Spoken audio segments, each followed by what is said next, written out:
Welcome to our in-depth guide on the digital footprint check and the controversial rule requiring social media disclosure for immigration applications. In this video, we will explore what the rule truly means, what needs to be disclosed, why omissions are risky, and how to audit your accounts. We will also provide practical steps, diagrams to visualize decisions, and short quizzes to check your understanding. To ensure a clear flow, we will start with the agenda and then move into details, legal context, best practices, and finally key takeaways and a wrap-up.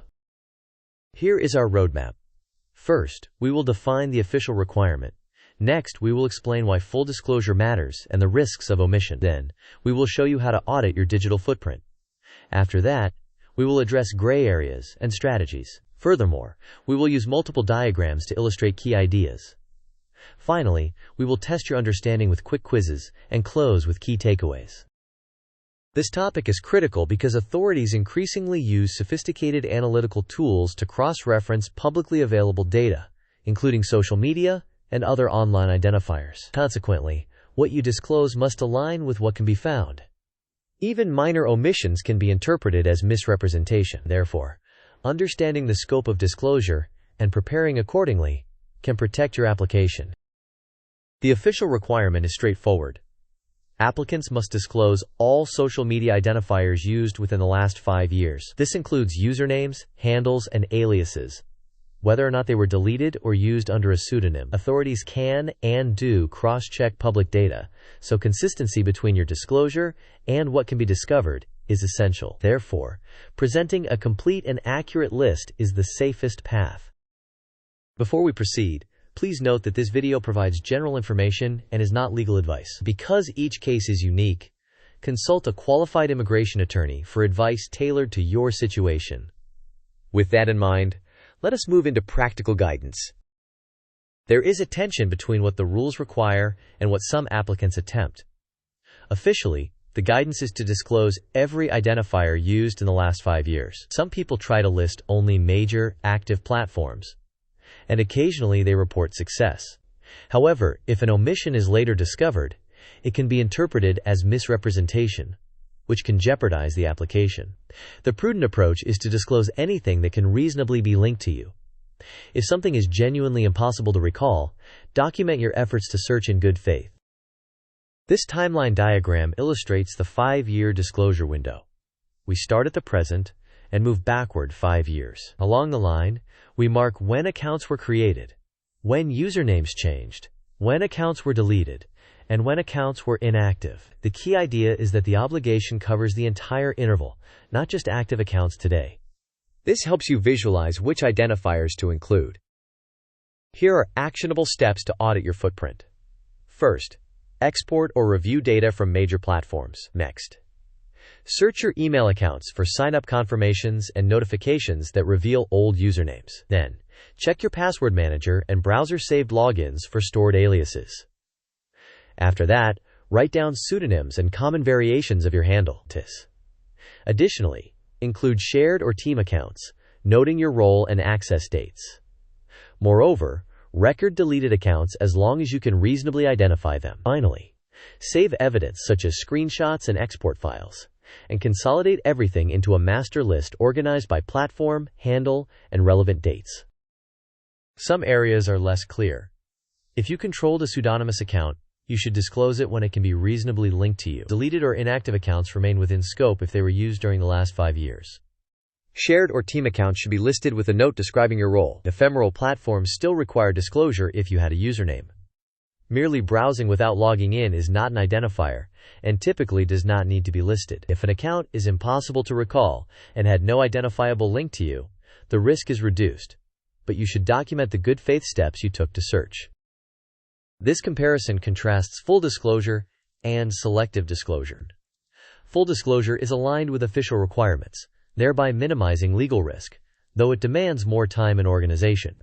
Selective disclosure is faster, but relies on the risky assumption that older or pseudonymous accounts will not be discovered. If authorities identify inconsistencies, it can result in delays, further questioning, or even denial. Therefore, the safer option is full compliance. This pie chart emphasizes that the risk of omission typically outweighs the short-term convenience of skipping older accounts. The larger portion represents legal and procedural risk, while the smaller slice represents the time saved. The visual underscores why compliance is the safer choice. Quiz time. The question is, within the last 5 years, which identifiers should you disclose on your immigration application? Option A. Only your currently active major social platforms. Option B. Every identifier you used, including deleted or pseudonymous ones reasonably linked to you. Option C. Only accounts that use your legal name. Option D. None. Social media is optional. You may pause the video now to think about the answer. We will discuss the answer in the next section of the video. The correct answer is every identifier you used, including deleted or pseudonymous ones reasonably linked to you. This aligns with the official requirement and minimizes the risk of misrepresentation. To support your disclosure, use multiple sources of evidence. Search your email for sign-up confirmations and password resets. Check your password manager and browser autofill for stored usernames. Export data from platforms or use archived profile pages where available. Capture screenshots with timestamps and keep them organized. Maintain a central spreadsheet that lists each platform, the handle, the dates used, the status of the account, and a link to evidence. A simple markdown template can help you keep consistent records.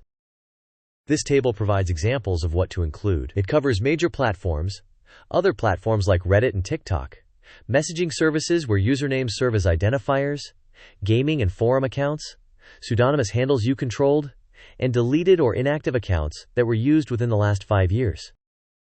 Here is the second quiz. The question is, if an account is genuinely impossible to recall and had no connection to your legal name or identifying features, what is the safest approach? Option A.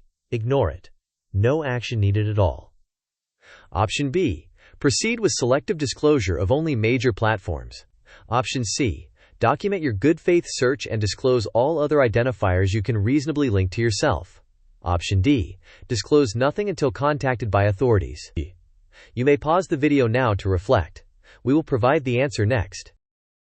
The correct answer is to document your good faith search and disclose all other identifiers you can reasonably link to yourself.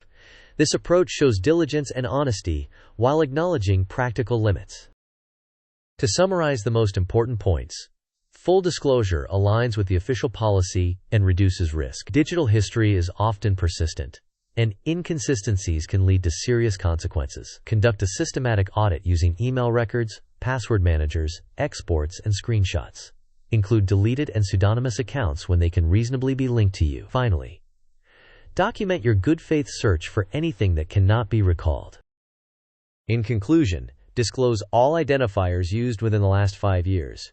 Build a repeatable audit workflow, and retain evidence. When uncertain, lean toward disclosure and add a brief note to explain context, such as shared usage or deletion dates. For personalized guidance, consult an immigration attorney. Next, we will close with a final message. Thank you for watching. If this video was helpful, please like, share, and subscribe for more practical guides. We would love to hear your thoughts and experiences, so let us know your biggest disclosure challenge in the comments.